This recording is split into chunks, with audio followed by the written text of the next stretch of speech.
Salamat Pastor Nong. Og maayong buntag sa tanan mga igsoon. Maayong buntag. Og sa usab sa ato ang mga kaigsuonan nga nakig-uban sa ato karon pagsimba online. Maayong buntag kaninyo nga diin magkauban ta karon sa pagsimba sa atong Dios nga buhi o nga makagagahom sa nga tanan sa espiritu og kamatuoran. Ang atong sermon series dinhi nga bulan sa Abril is about stewardship. Ang stewardship mao ang matinud-anon nga pagdumala sa tanang butang nga gitugyan sa Dios kanato. Ang atong mga resources, ability, relationship ug mga responsibility alang sa iyang kahimayaan ug katuyuan. Kini nagpasabot nga dili kita ang tinuod nga tag-iya, kundili mga tinugyanan lamang nga gitawag sa pagkinabuhi nga adunay accountability, faithfulness ug husto nga pananaw. Ang tinuod nga stewardship nagpakita sa atong pagsabot nga ang Dios mao ang labawng tag-iya sa tanan o sa atong tinguha nga pasidunggan siya sa tanang bahin sa ato ang kinabuhi. Ang uluhan sa ato ang mensahe ingon pagkamatinumanon sa mga kapanguhaan sa Dios or faithfulness with God's resources. O ang ato ang teksto nga gigamit ato makita sa mga taga-Korinto, Kapitulo 4, o versikulo 2. O sala lang siya ka versikulo nga makita nato sa Cebuano King James Version. Basahan nato mga igsoon ang ato ang teksto. O labot pa, gikinahanglan sa mga tinugyanan nga ang tagsa-tagsa hikaplagan nga matinumanon. Magapanalangin ang Diyos so nga pulong nga ato ang nabasa, mag-aampo sa kita. Balaanon og Dios na mong amahan, nagaduol kami kanimo karon uban sa mapainobsanon nga mga kasing-kasing. Salamat Ginoo sa tanan nga panalangin nga imong gitugyan kanamo. Ang among kinabuhi, ang among panahon, ang among gasa ug ang among mga resources. Ginoo, ablihe ang among mga kasing-kasing o mga hunahuna samtang kami magapaminaw sa imong mga pulong. Hinaot nga kining mensahe karon magapukaw kanamo sa mas lawom nga pagpaningkamot o pagtugyan sa among kagulingon. Aron pasidunggan ka sa tanan namo nga nabatunan o hatagi o kaalam ang imong mensahero karon. Kining tanan among ginaampo sa ngalan ni Jesus. Amen. Church, unsa ka kung ang tanan atong nabatunan karon, ang atong posisyon dili Jude atoa. Unsa ka kung ang atong kwarta nga ginahuptan, nga daghang kwarta nga atong ginahuptan, ang atong kusog, ang atong panahon, bisan ang gininhawa sulod sa atong baga, gitugyan radi ay kanato. Alang sa usa ka panahon, nagkinabuhi kita sa kalibutan nga nagaingon, kini ako Ako ananing kamot ni ini. Usa walay lain magkapanag-iya. Ako ang tag-iya ni ini. Apan ang pulong sa Dios nagpahinumdum kanato sa mas lawom nga kamatuoran. Kay dili kita mga tag-iya. Kita mga piniyalan o stewards lamang. Ug moabot ang adlaw, motindog kita igsuon sa tubangan sa Dios. Dili ingon nga mga tag-iya, kundi ingon nga mga sulgoon nga manubag sa iyang atubangan. Ang uban kanato daghan ang nadawat nga mga panalangin. Og ang uban usab mura og gamay ra. Apan paminawa kini pag-ayo igsuon Ang Dios wala magtan-aw kung unsa kadaghan ang atong nabatunan. Ang iyang gitan-aw igsuon mao kung unsa kita kamatinumanon sa atong nabatunan. Ang iyang ginatan-aw mao kung unsa kita kamatinumanon sa atong nabatunan. Tungod kay sa gingharian sa Dios mga igsuon, ang pagkamatinumanon mas labaw pa kaysa kadagaya o kahmugaway. So igsuon ining kabuntagon, ginatawag kita sa Dios. Dili aron magbaton pa og mas daghan pa. Kundili aron mas mahimo kitang matinumanon pa. Matinumanon sa atong panahon, matinumanon sa atong mga talento o mga gasa, matinumanon sa atong bahandi, kay kung matinumanon kita sa gamay, saligan kita igsuon sa Dios og mas daghan pa. Og nining kabuntagon, natay tulo ka punto nga ato ang paghisgutan. Una nga punto, ang Dios mao ang tag-iya. Kita mga salugoon. Ikaduha, personal nga responsibilidad, panahon, talento o bahandi. Og ang ikatulo, pagkamatinumanon sa paghatag o pagsuporta sa buluhaton sa Dios. Una nga ato ang paghisgutan, mao ang Dios, mao ang tag-iya. Kita mga salugoon. God is the owner. We are servants. Atong basahon ang mga Salmo, Kapitulo 24, versikulo 1, matod pa diha, nga iya ni Jehova ang yuta og ang pagkapuno ni ana, ang kalibutan og sila nga mga nanagpuyo nini, iya sa Ginoo ang tibuok kalibutan og ang tanan nga anaan niini, ang yuta og ang tanan nga nagpuyo niini. Kining maong passage mga igsuon, usa ka klaro nga pagpahayag nga ang Dios mao'y hingpit nga tag-iya sa tanan nga binuhat. Siya ingon nga magbubuhat tag-iya sa yuta sa tanang resources o sa matag kinabuhi. Dugang nga teksto nga igsuon ato makita sa Hageo Kapitulo 2 versikulo 8. Nagaingon diha, ako ang tag-iya sa salapi o sa bulawan. Miingon ang Ginoo nga makagagahom. So klaro kay igsuon nga ang tag-iya di sa atong salapi, sa atong kwarta, sa mga bulawan ay ang Dios di ang tag-iya. Wala gitay ato. So gipahayag sa Dios nga ang tanang bahandi iya. Ang salapi o ang bulawan iya. So walay bisan unsa nga ato gayod. So ang tanan hinatag lamang o gitugyan lamang kanato. Busa kung atong tan-awon pag-ayo igsuon, dili kita ang tag-iya sa atong kinabuhi. Dili kita ang tag-iya sa atong kwarta. Bisan ang atong gininhawa, hinatag ra kini mga igsuon sa Dios kanato. Kita dili mga tag-iya, kita mga piniyalan lamang, mga stewards lang kita mga igsuon, so mga salugon nga gisaaran sa Dios sa pagdumala sa iyang mga panalangin. Taga-dumala lang tayo igsuon sa mga panalangin. Dili kita tag-iya. Usa ka nga ehemplo, no, kini si Joseph nga anak ni, usa nga anak ni Jacob.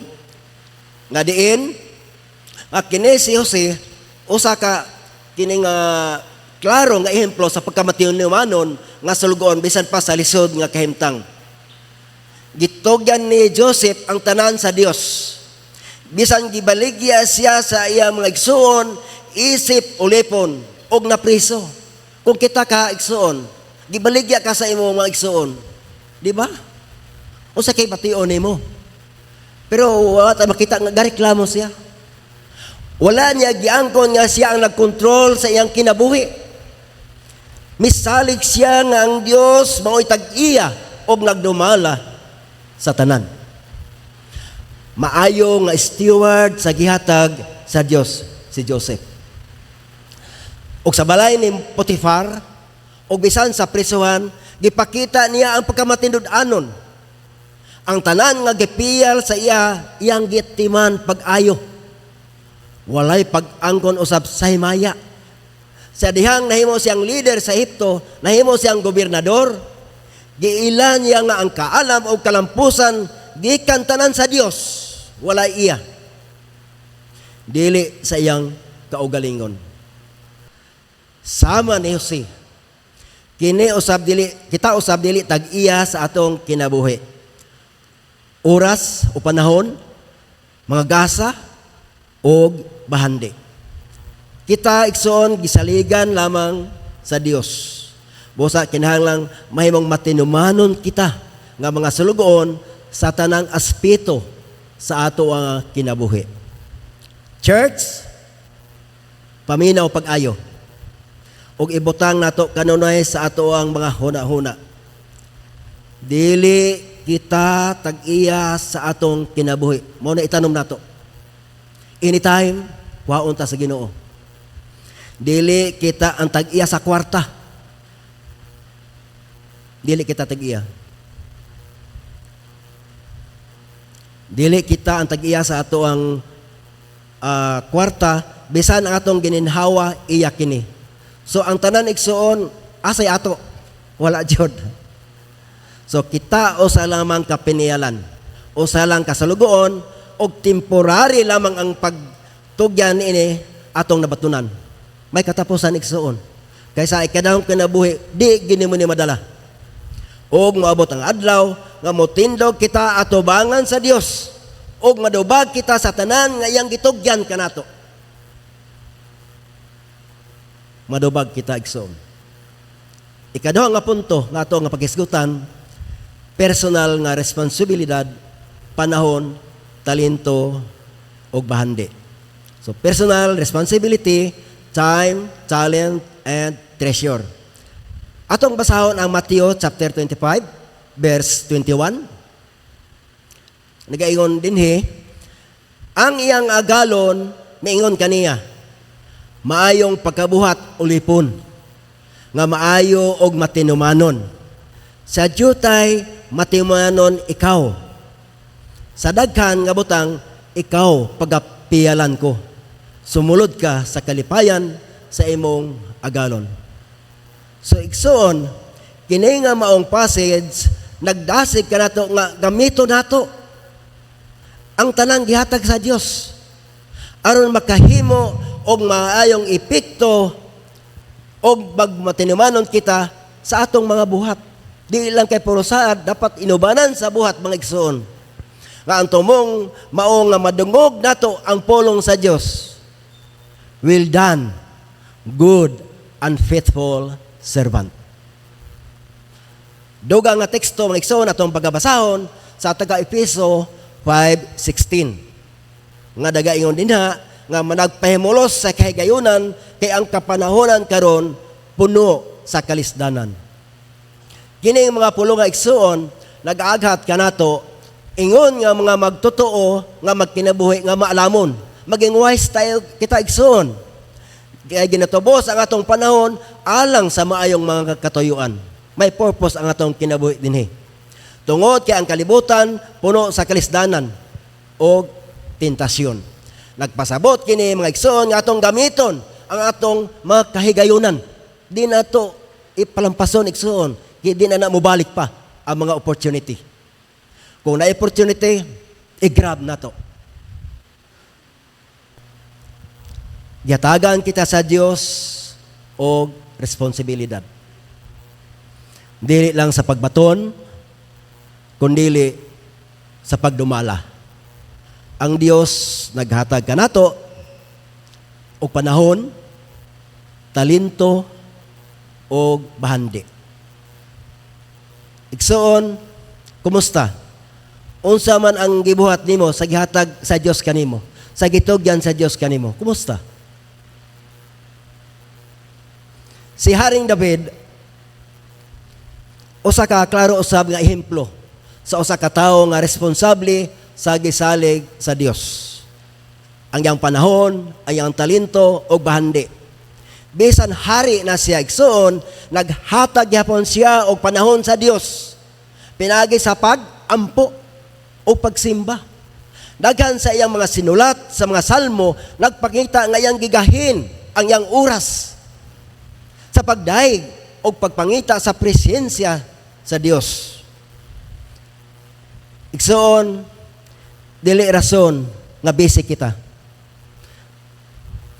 Di ba? Una gani bulaton, pasensya lang, kay busy ko. Igsoon, dili rason ang pagka-busy. Ang Dios mao atong unahon sa atong panahon. Gigamit ni David ang iyang kahanas o sa musika sa pag-awit o pagtugtog aron pasidunggan ang Dios. Usa-usab siya ka maisog nga leader og mandirigma. Gigamit ang iyang kusog o kahanas alang sa katawhan sa Dios. Igsoon, ang atong talento, ang atong gasa, dili para sa kaugalingon lamang kanato, kundi para sa Dios. Kung kabalo ta mo kanta, di ba? O dirita, di ba? Ipakita, bisag di kay kabalo mo kanta, basta kinising-kasing o gikan gud sa imong nga kasing-kasing igsoon, ang paghalad sa imong gasa, praise God. Pero kanindot mo mo kanta, pero ano mo gamita, igsoon, may problema ta. Sa dihang magtugod unta og templo si David, nag-andam og daghang bahandi alang sa Dios. Ato mabasa kana sa First Chronicles chapter 29. Bisan dili siya nagtukod, apan malipayon siyang naghatag. Igsoon, ang uban kanato giusik-usikan ang atong panahon. Ang uban ginatago ang ilang mga gasa. Gikoptan ang mga butang nga iya unta sa Ginoo. Hinumdumi igsuon nga salugoon lang ta. Ang salugoon nga naglubong sa iyang talento, kung sa'yo gitawag sa Dios sa iya, daotan o tapulan. Busa church, panahon na nga mahigmata kita. Gising na kapatid, habang hindi pa huli ang lahat. Gamito nato ang atong panahon alang sa Dios, ihalad nato ang atong talento alang sa Dios, ug iuli nato ang bahandi nga atong nahuptan karon alang sa Dios. Katulo nga punto nga atong paghisgutan, pagkamatinumanon sa paghatag o pagsuporta sa buluhaton sa Dios. Faithfulness in giving and supporting God's work. Atong basahon ang Malakias kapitulo 3 bersikulo 10 nga dagayon dinha. Dada ang tibuok nga ikapulo ngadto sa templo aron adunay pagkaon didto.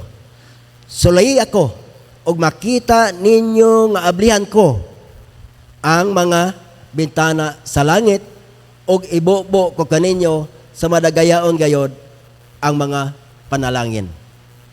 Kini nga passage mga igsoon, usa kini siya kasugo, dili kini siya optional. Kumad, sugo kini igsoon gikan sa Dios. Nga dadon ang bugos nga ikapulo ngadto sa iyang balay aron masiguro ang panginahanglanon sa iyang buluhaton. Igsoon daghan kay tayong mga buluhaton nga dapat suportahan nato ang simbahan. Gihagit pagani kita sa Dios nga sulayan siya. Kay iyang ablihan ang mga bintana sa langit. Wow. Grabe. Og ibobo ang daghang panalangin nga dili na masudlan. Og dugang pangateksto igsoon atong pagabasahon sa ikaduhang nga Korinto kapitulo 9 bersikulo 7. Unsay ginaingon dinha? Ang matag usa maghatag sumala sa iyang gihukman, sa iyang kasing-kasing.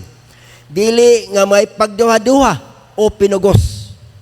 Kaya ang Dios nahigugma sa malipayong maghahatag. Ang paghatag igsoon dili pinugos. Klaro.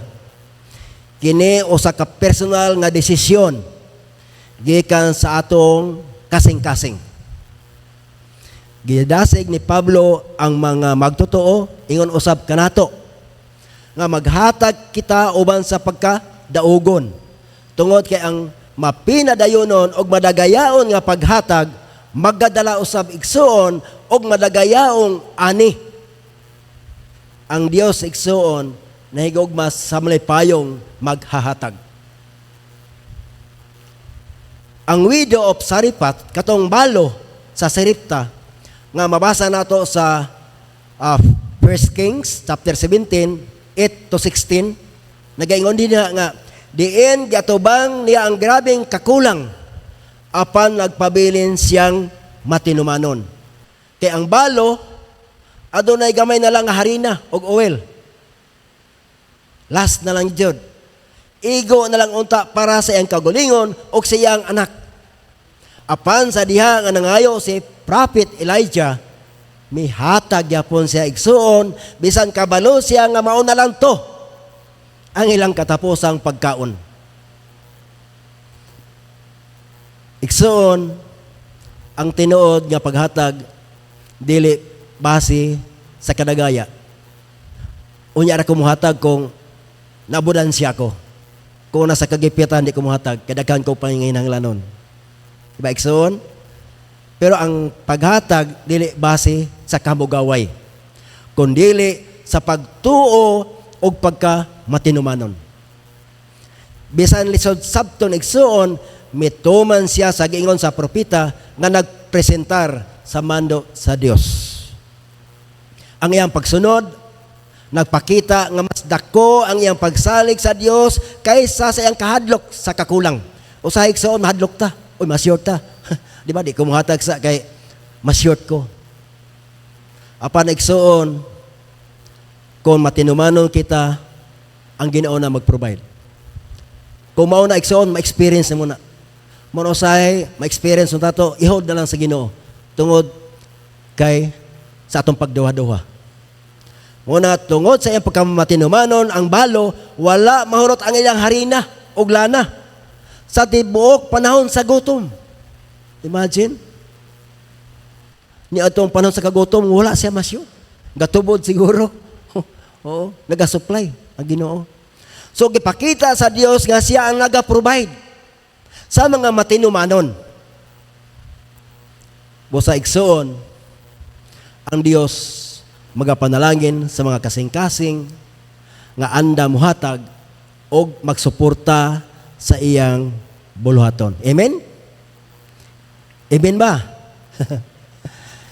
So, ang paghatag, igsoon, dili kapildihan. Kayo sabi, ito nga, lugi man ko. Pero ganyan igsoon, dili kapildihan. Kung dili, usa kini kapag simba. Ang paghatag dili obligasyon. Kini pagkamatinumanon. Pagkamasinugtanon. Kung ikaw maghatag, gipakita lang nimo ang imong pagkamatinumanon. O paminawa kini igsoon. Makahatag kita nga walay gugma. Makahatag kita igsoon nga walay gugma. Apan dili kita makahigugma nga walay paghatag. Dili kita makahigugma igsoon kung walay paghatag. Church, ang Dios wala nangita og mga dato nga tao. Kundili nangita siya og mga matinumanon nga tao. Nagmatinumanon ba kita igsuon sa atong panahon? Nagmatinumanon ba kita sa gasa nga giintras at Ginoo sa atoa? Ang atong pinansyal. O mutindog ba kita atubangan sa Ginoo nga walay dala?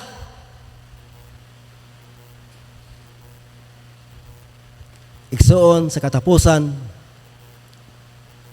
niining maong higayon, susiho nato ang atong kasing-kasing.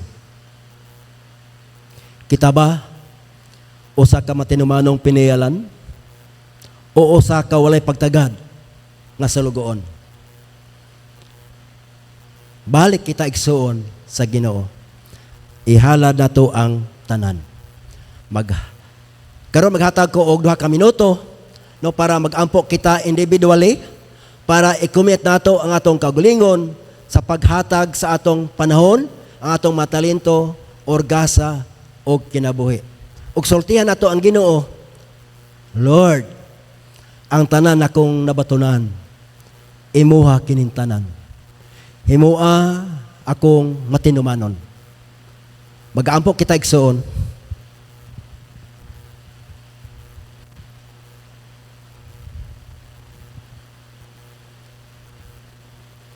Amahan namo nga langit noon, ginaangkon namo Ginoo nga ikaw mo'y tag-iya sa tanan. Pasaylo kami Ginoo sa among mga sayop nga pagdumala sa imong gitugyan kanamo. Tudloy kami Dios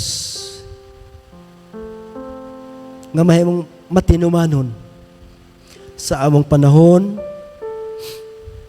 sa among mga gasa ug bahandi. Patinduga Ginoo ang usa ka henerasyon nga magsuporta sa imong buluhaton uban sa kalipay ug pagkamasinugtanon. Mao kini among pag-abo Ginoo sa ngalan ni Jesus. Amen.